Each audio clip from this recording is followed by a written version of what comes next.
Good evening, everybody. Welcome into the Monday Night Draft Board. I've been away for a little bit with the takeaways, but I've brought Shane on. Shane, how you doing tonight? I'm doing well, Brandon. How you feeling tonight? Now, you didn't just bring me on. We're like a team again. We are. We started Dynasty, the Saturday Night Mailbag a while back, and now we decided, hey, we should do some rookie ADP because that would be fun, right? We're in rookie season, right? Rookie season is here. I know you're excited for your 2026 picks. We're all excited for our 2026 picks, right? No? Yes? Shane, you don't look very excited. I'm excited. I'm excited up until about 107. 107. Okay, well, we'll talk about that tonight. We will talk about why you're excited about 101 through 106 in the next few minutes here. But we just wanted to kind of bring the rookie ADP that the DD community has brought out to its own community. We wanted to show it to you. We might do a live mock tonight, so just be prepared if you're out there watching live. But Shane, let's just jump right into it, right? Let's look at why you are excited about the 101 through the 106. Tell me why. Let's see. The 101, we've got we haven't used this term in a while, right? Generational running back. I love just saying it. Jeremiah Love, I think, is in the same ilk as Barkley, Genty, probably not Bijan, right? Bijan was like a next level mutant that no one thought, no one saw that. Not that no one saw that coming. That was like Adrian Peterson, right? Like that was the last one. But I think he's in that ilk of he's immediately going to be a top 4 or 5 guy. I'm in a PPC league startup. We are doing the startup, and Janikowski, who's in the league, many leagues with me, just drafted the 101, which is Jeremiah Love, at 109 of the draft, either 109. I think it was 109 or 110. Right. That's early. It's PPC. Well, we're just getting crazy. It's a $50 league, so whatever. It's not much. But because of the PPC, it makes it very much worth it. 0.15 PPC, rushing first downs, and then obviously receiving bonus for running backs. So that's part of it. The wide receivers, I really like 3 of them. I think I'm not alone there, right? With Tate, Lemon, Tyson. Then there is that next tier tight end, which is Boston Concepcion. So we have 5 good wide receivers that we, depending on landing spot, should be really good. We have a generational running back. The only thing we don't really have, and it kind of sucks, is because it's super flex, is quarterbacks, right? We have I was going to call him Fernando Mendoza. I was going to create his name, Fernando Mendoza, who is fine as the QB1 of the class. I don't think he's any worse than Cam Ward was, or at least looked upon any worse than Cam Ward was last year. It's the QB2 it's a mess. That's where it's really ugly. It's Ty Simpson, which I'm not comfortable drafting. We talked a little bit about this in the Heisman voice chat last week. If his whole production or his whole value stems from he needs to land in the perfect spot, then he's probably not the right fit for the QB2 of this class. Okay, so a couple things that I was kind of listening to you, right? Is there a situation, and we'll look at the ADP in a few moments here. Is there scenarios that you have in your head where Jeremiah Love is not your 101? No. So you're going to take Jeremiah. Okay, so let's just say you have like Geno Smith, Tua Tagovailoa. Those are your quarterbacks. You're not considering Mendoza at 101.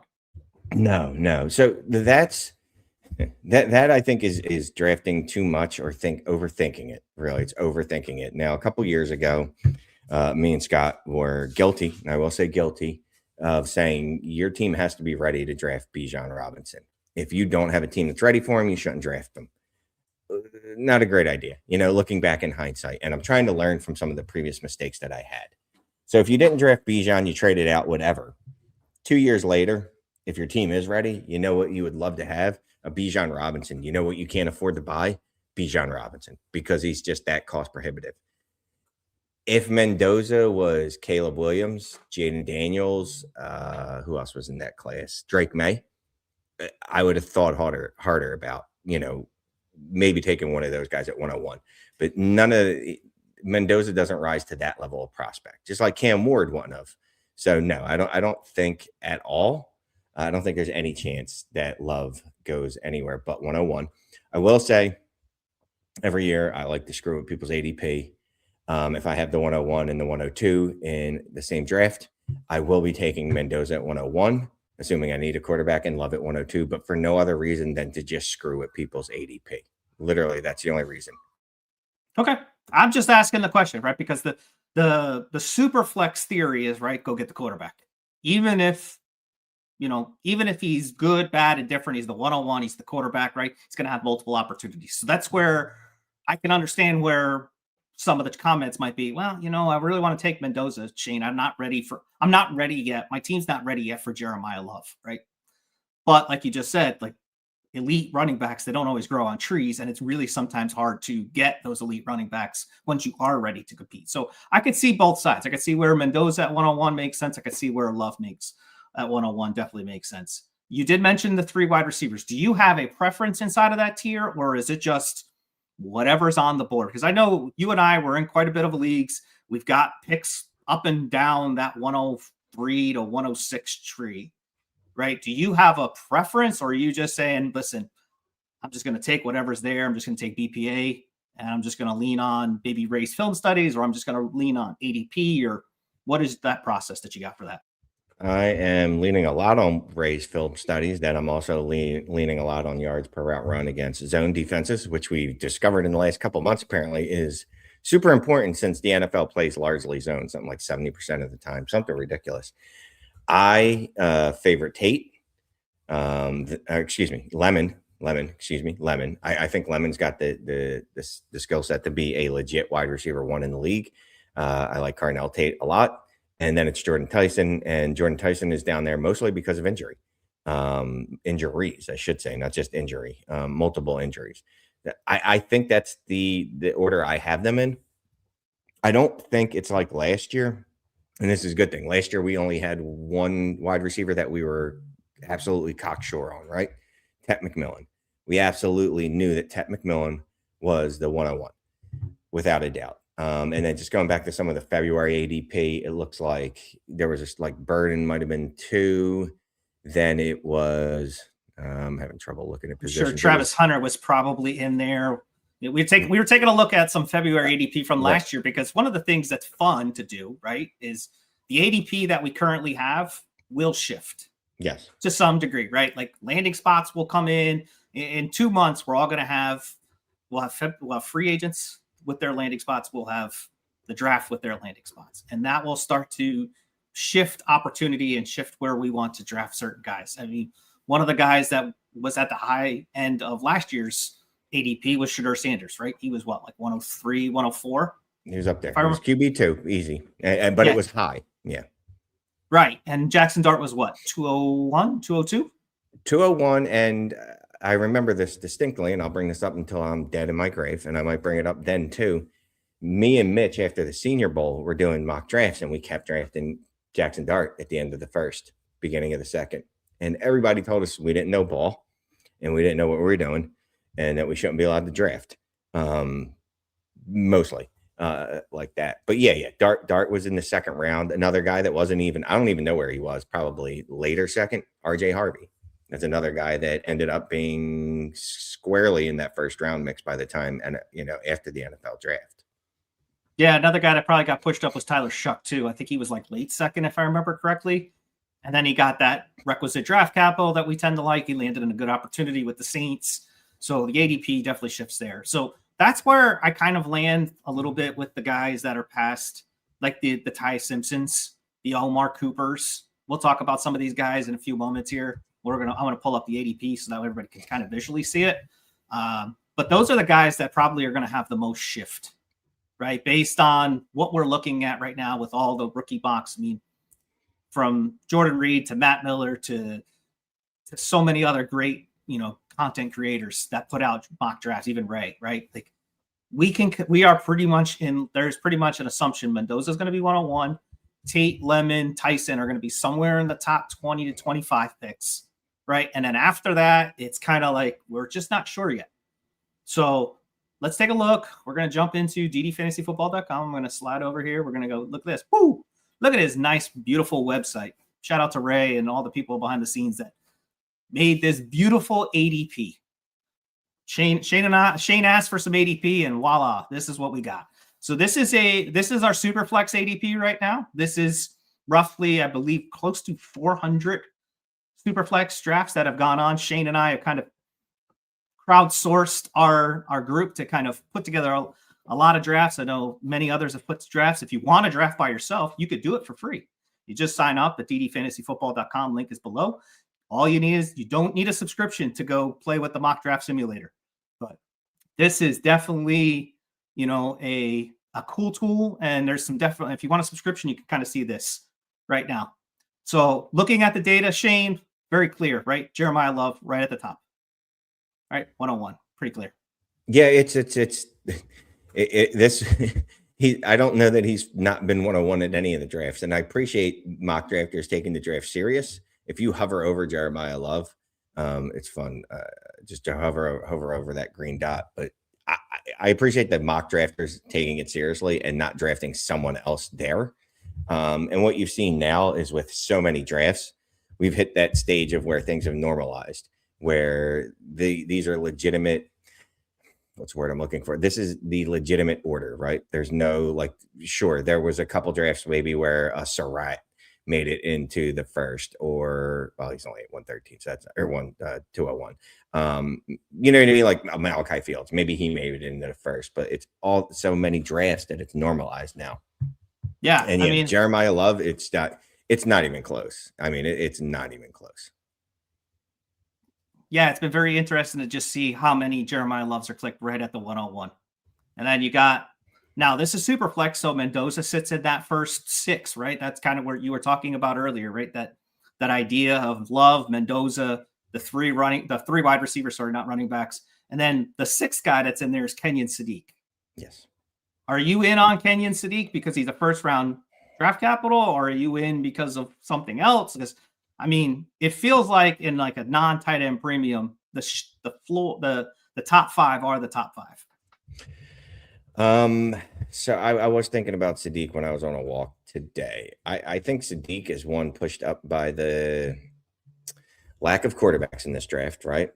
I think he's also pushed up in this draft a little bit, or at least he's in contention. You see, he's 106. I think that is something like that, because we really don't know what's going to happen with Boston and Concepcion. I think there's no conviction on them, right? Depending on where they land, one of those guys is going to go over the other. So I think a lot of times when people are drafting, it's just easier to say Sadiq, because I don't want to say he's landing spot independent, but I think we worry about that less for a first-round tight end than we do a first-round wide receiver, especially when there are other first-round wide receivers that are going to be out there. They're almost interchangeable, where Sadiq, he's probably going to be a one of one. He's going to be a unicorn, just like Love. He's going to be the one guy that's drafted in the first round at his position, probably. So I am in on him, but I have a feeling that he is going to be one of the players that drops significantly. Maybe significantly is a strong word, but I have a feeling that he's going to be someone that does drop once real drafts start taking place, right after the NFL draft, when we have some clarity on where Denzel Boston is, and Concepcion is, and even Jadarian Price or Jonah Coleman or Emmett Johnson, who's the RB2 and where do they go? I think that's going to push Sadiq down. So I think right now, sure, I think Sadiq's almost at default right there, to be quite honest with you. But I have a feeling that he's going to get passed by several other players, unless his landing spot is just so good that you can't ignore it. Yeah, it almost kind of feels a little bit, Shane, like the Colston, Loveland, Tyler Warren arguments that we were having all last off season, right? Like we kind of saw a lot of Tyler Warren getting drafted to the Indianapolis Colts, right? Like there was a lot of mocks that had him going to the Colts, and everybody who was out on Anthony Richardson kind of used that as like, well, I like Warren, but I'm not really feeling it, right? Like I just can't get there. And he kind of slipped from like the 108, 109 range back to like 111, 112. And I know that people felt, going back and looking back at last year's, ADP, there's a lot of people that probably would say, if I put up a poll, would you want Tyler Warren or would you want Caleb Johnson right now? I would say the overwhelming majority was Tyler Warren, right? And so it's like, that's where like this initially ADP is more, I don't really want to look at it from the sense of like who is in each slot. It's like, okay, where are the tiers of guys and who can shift in and out, right? Like, I think there is some wiggle space where I could see one of these wide receivers jump into the tier with Jeremiah Love, even though he's the concrete 101. Like, I could see one of these wide receivers landing in one of those spots early in the draft where people are like, yeah, I'll be cool getting 101 or 102. It doesn't really matter. They're interchangeable for me. You know, same thing with like 106, 107, where it's right on the edge of a tier break where it's like, you know what? If it's tight end premium, I don't mind if I take that Kenyon Sadiq because he's probably locked in for some decent production because he's probably got early draft capital. That's just how I'm looking at, like, when we look at this board, like, where are the breaks? Where do I feel like there are breaks? Like, for me, it's 101 for right now, break, 105 break. Then we get like 106 starting with Sadiq. I feel like Sadiq, Boston, KC. I'll put Ty Simpson in there just because for some reason I feel like I just got a feeling right now he's top 45 draft capital. I think he'll get drafted in the first round, back of the first round. And then I think people will do the thing where they tell themselves it's super flex and I have to draft a quarterback if there's one laying around there. And, that was kind of the same argument I had for Shuck and Dart, except that I think both of those guys were better prospects than Simpson. So I'm not going to fall for that trap, not with Simpson, because again, like we talked about in the Heisman voice chat, is I think everyone thinks his value is tied to where he lands. And I don't know that we felt that way about Dart. I don't even know that we felt that way about Shuck, to be quite honest with you. So he's just a guy I'm going to end up passing on probably anywhere. I know that the dream scenario is if he lands with the Rams and gets to learn under Stafford for a year and then he gets to be McVay's chosen one. I don't see me drafting much or any of him, to be quite honest with you, no matter where he lands. If I need a quarterback, I'm probably going to go another route. And let's say he does move up to the 108, 19 range. I'd probably rather just see, can I use that pick to get a quarterback instead of him? Even if it's not a quarterback that's especially sexy, even if it's a Jared Goff, because at least I know what I'm getting out of them. And I know I'm getting it for, several more years. I'm not going to do like Matt Stafford for like the 109. That's just, I wouldn't do that. But someone like Jared Goff, I think I would do. Yeah, I was going to say that's probably a safe bet to make. If Ty Simpson isn't in the top, let's just say 40 picks, right? Let's just use Shuck as the line of demarcation, right, for 2026. He doesn't fall within the first 7 or 8 picks. How far do you think he falls down this ADP? Shador Sanders fell to the end of the second round, right, after being a 5th round draft pick. So where are we putting Simpson? We gonna put him in the 4th round, 3rd round? I would say he falls bottom of the second, mid to bottom of the second. The thing is he doesn't have as many players in this draft to push him down as Shador did. We did have the 48 running backs that we liked last year, so that pushed Shador down a little bit. I'd say he's likely to fall to the mid second. But if it was last year and we had those types of players in the draft, it'd probably be the mid third if he didn't get top day 1 or day 2 capital. Yeah, I mean, I'm looking at this right now. I mean, I see Garrett Nussmeier is right there in round 3. So for those who are watching this, are probably trying to figure out, well, where's round 2 is up, right? So it's not down below the line, it's above the line. So Elijah Surratt's 201, Omar Cooper's 202, Katron Allen, so on and so forth, right? So you probably just have to look at like this ADP here and say, okay, where does Ty Simpson fall in? And I think depending on where I could see it, I could make a case where he probably lands right between like Jeremy Bernard and Kalen Black. Like he's probably down in that range because I feel like people will still be in on like a Nick Singleton. People will still be in on Chris Bell, Malachi Fields. Like they'll still be in on those guys, but I don't want to have to use a top 17, 18 pick on somebody who probably is going to be sitting a year potentially, or gets his opportunity later on in the season. And then by then I could probably buy back in. So I don't let me even ask. care. I don't even care that he sits because there's quarterbacks like Dart. When we drafted him last year, the expectation, at least going into the season, was he was going to sit for a while, and we were okay with that. It's the fact that I just don't think he's any good. Okay. I mean, sure. I mean, I think he could. I think he could develop. I think he just needs reps. It's just where does he go, right? Like you don't want him to be behind Josh Allen. You don't want him to be behind, Patrick Mahomes. You don't want him to be behind Joe Burrow, right? Round three, to the Bengals, or round four to the Bengals probably puts him into like really far back there Jake Browning status, and that's probably where you just are like, yeah, I'm not even going to use the second round on him. Like you want something better. Let's looking at the guys that are in round two, right? So Sirach, Cooper, Allen, Brazel, Branch, Bell, Fields, Lane, Singleton, Stowers.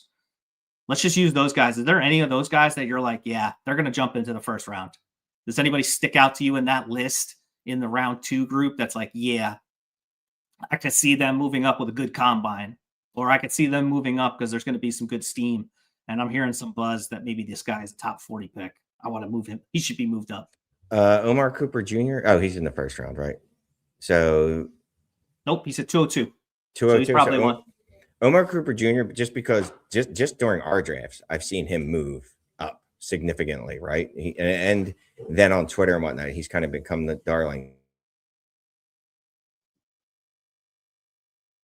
Yeah, he's kind of become the Twitter darling, if you've noticed. So I think he's easily someone that's going to get steamed up. And then it's just which one of these guys, Chris Brazel, the second, Zachariah Branch, Chris Bell, which one of those guys gets the draft capital that makes us want to move them up? It's going to be at least one of them. Unfortunately, I would have said it would have been Nickel Singleton, but he won't be able to compete at the combine, so he can't help himself. Maybe Max Clare, he's got the right jersey. Ohio State tight ends tend to get drafted. But really, it's going to be Surratt, Cooper, Brazel, Branch, Bell. I think those are the guys that have the chance to get steamed up. Katron Allen, if he ends up being the running back 3 of the class, I think that's what it would take. And it would have to be no later than the 4th round, which is wild to me to think that we could take a running back that's drafted in the 4th round in the 1st round. But we've already got a couple guys in there in Jadarian Price and Jonah Coleman that we don't think will go before the 3rd round, right? In the 1st. So all that, I'm going to go with the wide receivers. It's going to be one of Cooper. If I had to pick one guy, it's Omar Cooper Jr. That is the guy that everyone likes. If he gets his draft capital, everyone's moving him up. There we go. There's the one. That's what we were trying to pull out. He found the one, Omar Cooper. I think Stowers is a very intriguing one. I know some people have him as their tight end 1 over Kenyon Sadiq, and I could see in a tight end premium where maybe we do stuff 2 of them in there if the right scenarios play out. That's probably not nearly the same thing, but I could see somebody like Stowers. Nussmeier is also another one. He's got his dad is he's an offensive coordinator in the league. I could see definitely, some steam there. Singleton probably has some of that Devi ADP still attached to his name. So there's a couple guys that I could see in that group and in that pack of tough, the round 2 guys that I could see move up. One thing before we jump into the board, I'm going to scroll down into this batch of guys, Shane. So this is round 3 and round 4. This is kind of like the guys that have just been kind of picked every once in a while. Is there anybody in this batch of guys?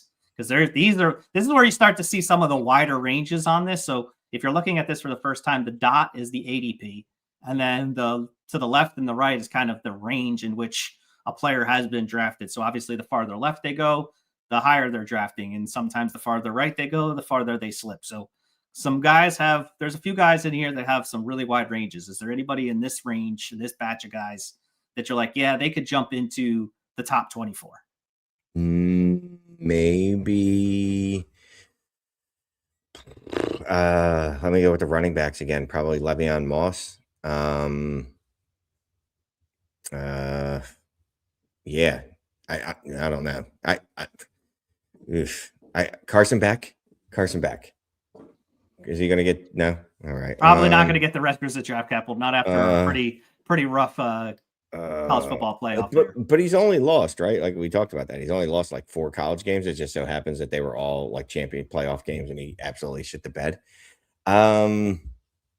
Yeah, I mean, someone will. I have no idea who, because none of these guys appeal to me, to be quite honest with you. This is not one of those drafts where I go, oh, give me all the third round draft picks I can get. I know that other people are fine with those dart throws.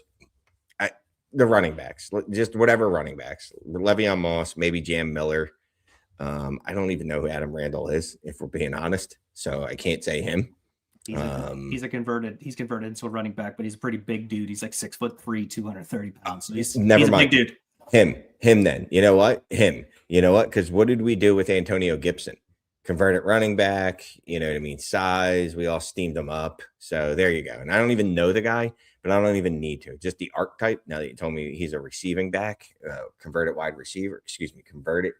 from wide receiver to running back, he's probably the one that'll get steamed up, because those are always the dudes we talk ourselves into. Every draft, there's some converted wide receiver to running back that we just tell ourselves he's going to go out there, he's going to get 70 receptions and be just good enough at running the ball that he's going to be a top 10 running back. It literally, every draft we do it to ourselves. I don't even need to know the guy. And that's probably going to make people angry that are watching this. I don't care. It's the archetype. We love that archetype as a community. And if there's any more of those guys in there, they'll get steamed up too. Yeah, so a couple guys that stick out to me: Antonio Williams, wide receiver from Clemson. So Randall's teammate. I'm sure he's definitely going to have some steam. I know a lot of people like him. He's probably going to get day 3 draft capital, but if he gets the opportunity, I could see it. A guy that's a little bit lower on the list is probably going to test really well at the combine is Brennan Thompson. The dude is fast. Like Shane, when I tell you he's got like a jetpack, like people are going to make the very lazy comparison, man. Just wait. He's tiny and he's fast. You just know exactly where everybody's going to go, right? So I could see it. He could be the one guy that probably like maybe gets to like the 211, 212, because everybody's like, I really love drafting some of these other guys. Let me draft him. Let me take him. And it's kind of indicative of look at it when you look at his ADP, he's all over the place. Right? It's one of those wider ranges where it's like, people don't really know what to do with him. So those are just 2 guys that definitely folks are looking at. We're going to jump into the board, though. We're going to flip over to the board and do it really quickly. Shout out to everybody who put together all of this. So we have a mock draft simulator. It's really simple, really quick. Again, if you want to try it out for free, you can go to ddfantasyfootball.com, sign up, just use an email, and it'll get you into the website where you can take a limited look at the Trinity, but then also you can take a look right at our draft board, which you could do a mock draft simulator. You could create your league. You can put TEP, tight end premium, no tight end premium, 1 QB, super flex, 3 rounds, 2 rounds, 5 rounds, whatever tickles your fancy, you can put it in there. And your draft will actually cycle into our larger ADP. So those who are signing up, thank you very much for doing that. You're helping out this show, because what we're going to try to do is also look at the ADP shifts. That is one of the goals of this Monday Night Draft Board show, is as we go through the rest of the offseason, kind of track and see just how the ADP is, if there's any ADP shifts, when any pieces of news, and how we can use that. So we're just going to run this. We're just going to run the draft. I'm going to make sure, yep, it's off. We're just going to let it go. So just so you can see it, just kind of see it in action. We will kind of talk through some of these picks as they go through. They're going to go really fast. So Love, Mendoza, pretty standard. Lemon. I mean, you can pause it at any point. Yep. Oh, look, there's a Sadiq in Boston. Oh, Boston. Yeah. What is it doing? Oh, now it's gone nuts. No, it's gone wild. It does not like that. It did not like that Tate. He is the Carnell Tate. Man, where does it have Carnell Tate? We're gonna have to delete this. We're gonna have to delete this and stop. We're gonna have to delete this from the record. Oh man, this one's interesting. It's got. Funny. Oh, this isn't even. It's not even just. It's just gonna shoot him right off. There we go. All right. Well, this is why we do not. What was the tight end premium? What was that? 3.0. I think it was 0.75. 0.75. So they would this draft, the CPU. This would have been a fun league to draft in. Yeah. Kenyon Sadiq at 105. And where did Tate ever get drafted? No, he never got drafted, but he probably would have gotten right where Boston is. So push everything down there. No, there's a reason. There's a reason, one, AI isn't ready to take over the world. And 2, there's a reason why you get 12 real humans to go ahead and do these drafts. Yes, absolutely. So, but I think the general idea outside of Carnell Tate not being drafted kind of does make some sense and kind of aligns with what we were talking about, right? Because we could just talk about this one for a minute, right? Love is the 101, pretty safe. Mendoza's right there at 102. So the Mhm. person who's playing Superflex is going to definitely do that. There's your two. There's two of your three wide receivers. Somebody wants to take Sadiq over the wide receiver 3. That's perfectly fine. That's cool. This one decided to take Jonah Coleman. That's probably where Boston would land. You got Ty Simpson at 8. So that's a good pick, right? Still, right? Superflex, first round draft capital. There's your other wide receivers. Emmett Johnson at the end of the first round. How do we feel about that one? He was also a converted wide receiver. Is that correct? Or am I making that up? You might be, but he's very good with his. He's a pass catching running back, which is probably something that Shane will probably draft way too much of. I will say this: there will not be. I will go out on a limb. There will not be 3 running backs drafted in the first round of our drafts. I'd say the crazy one for me is probably Surratt, and obviously Tate not being anywhere on here. But if you look at just the positions, at least, I mean, it's got 1, 2, 3, 4, 5, 6 wide receivers in the first round. That sounds about right. We might actually have, I think, closer to 7, probably 7 or 8 wide receivers, 1 quarterback, 1 tight end. That'd be 10. Yeah, so 8 wide receivers, 1 running back, 1 quarterback, and 2 running backs. That's probably how it's going to break out, unless I'm sure there's drafts where Simpson's just going to jump in, but not mine, not by me. Yeah, I mean, I think that the general idea, right? So when you're looking at this tonight, don't freak out because Carnell Tate got autoed and never even got drafted. Don't worry about it. We could throw the draft out. The point is, look at what is being drafted. That is really what I think Shane and I are trying to convey to everybody tonight. It's not who's being drafted in these spots, but what is being drafted. So if you are going into your draft thinking, man, I'm a little light on running back, or I'm a little light on tight end, I need another tight end, this is probably the draft where you could probably wait.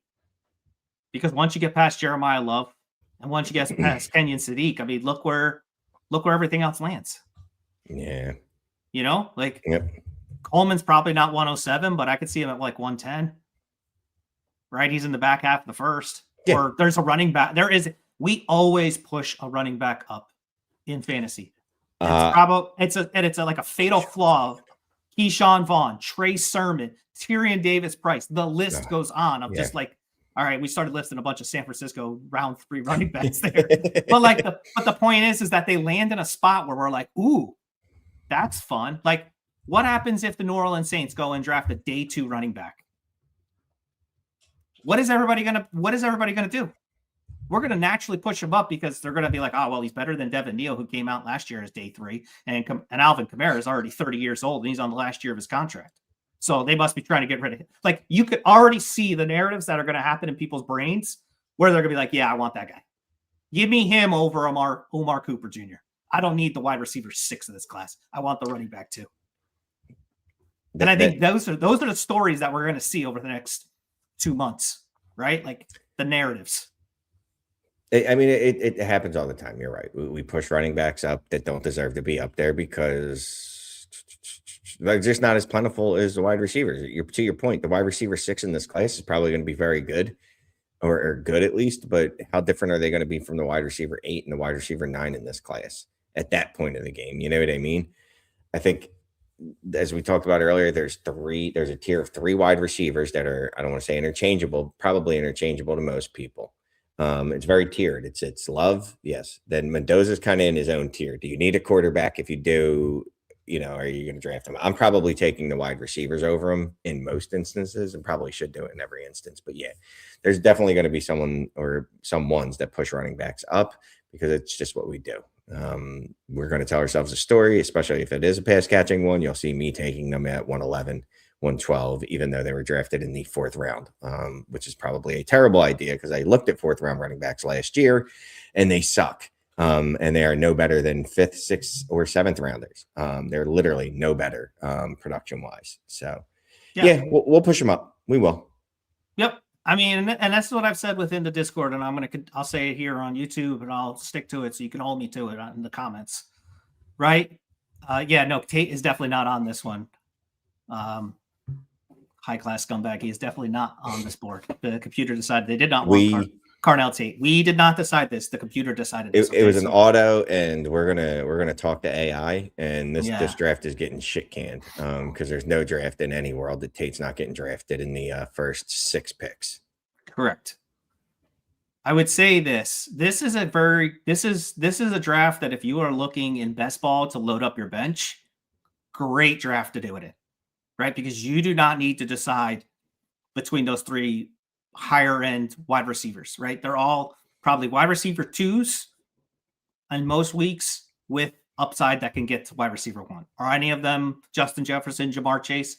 Probably not, right? But you could tell yourself that they're going to be really good Devonta Smiths. And you as a Birds fan, like, you really like Devonta Smith. Yeah. He's had really good weeks. Like, he has really good weeks and he's pretty steady. All right. Same thing with these running backs. Like, they're going to be steady. Tight end's going to be steady. But like, there's not, like, outside of Jeremiah Love, it's like there's probably a bunch of dudes that are probably going to be chasing RB2 and RB3 value.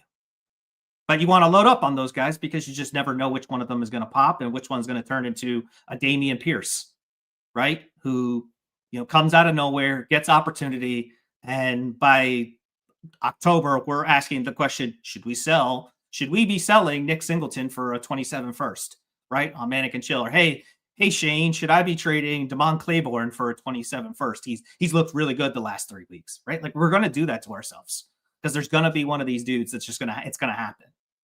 So I think that's a lot of what this draft has. And I think your dynasty discipline into who you're getting is extremely important. And as of right now, this definitely looks like, and I'm already changing my tune from 2 months ago. It does look like a draft. Like, if I can get out of the first round for established players, just back of the first round, if I can get out of the 107 and later, just do it. If I can kick the can, obviously, to 2027, do it. This is a draft where if we have to add to a first round this year to get a first round next year, I'm fine with that. If I have to add the 209 to the 108 to get a 27 first, I think I'm doing it. Yeah, absolutely. I think there's a lot of different ways, and that's going to be one of the things that we're going to do here on the draft board. It's not just going to be looking at ADP. It's not just going to be looking at rookie ADP. We'll be looking at startup ADP once we get past the combine, and once we get past the draft, we'll start to kind of look into it like a focus of maybe even startups and where do these rookies fall into. Shane talked about Jeremiah Love being in a draft in the 109. Well, is that really where he should be? Should he be the right running back 4 off the board, or maybe he's going to slip a little bit? Maybe he's like running back 8 because he lands somewhere else. So that's kind of where this Monday night show is going to be. So the idea is that every other Monday, not every other night, because I don't know that I could do every other night, but every other Monday, Shane and I are going to jump on. We're going to be here 8:00 at night, Monday nights. Monday night draft board. We'll come have some fun, talk some rookies, talk some ADP, answer some questions. And we're going to have some fun, right? We'll come back in 2 weeks. By then, the combine's going to be done, right? The combine starts next weekend. Well, the interviews start, but by the time we get back on the screen 2 weeks from now, we will have all the combine information. So we will be able to kind of see over that weekend how the ADP shifts. Is there somebody that pops? Is there a guy that tests really well, like a Brennan Thompson, who runs a 4.340 and completely jumps and flies up the board because, everybody really wants that guy because he's fast and he's probably going to be a top 60. He might be a top 60 NFL pick now. All of a sudden, like there's definitely going to be some spots where we're going to see some push. But Shane, what you got going on this week? I know you guys got Manic and Chill. What else you got going? I think that's it. Manic and Chill Wednesday. Did the drive this morning. Probably do a drive Friday. And then the Dynasty Deal show on Friday as well. So other than that, not much. And a couple of roster reviews, but a pretty light week. Happy President's Day to you and DKD's Dynasty. It's nice when you get it's good to see you. It's good to see all the different people that are in the chat, Mr. Jordan Jackson and Boyan Diaz. Yeah, I definitely, where's my beard? Listen, I've been freezing my tail off up here in Connecticut. We have been in the deep cold for the last, Shane's been in with us in Northeast. We've been in like this deep freeze for the last 6 weeks. And finally we get above freezing and I got to cut my beard. So the beard will be back at some point, but I trimmed it back a little bit this week. Appreciate everybody tapping in. Make sure, again, if you want to continue the conversations, patreon.com/allgas or go to DD Fantasy Football. Sign up for a membership, sign up for one that gets you access into the Discord where you continue these conversations. You get Shane driving 2 days a week. You get all the different AMAs with Ray and Scott live. If you want to play around with the mock draft tool, if you want to play around with the ADP, go over to ddfantasyfootball.com, sign up for a membership. It's free to play around with the mock draft simulator, and there's limited Trinity stuff. So good stuff there. But if you want to continue to look at the tools and look at some of the things that are helping all of our DD fantasy community get a leg up into the 2026 season, sign up now. It's really, really easy. But until 2 weeks from now, we'll see you. Thanks again for tapping into the Monday Night Draft Board, and we are out.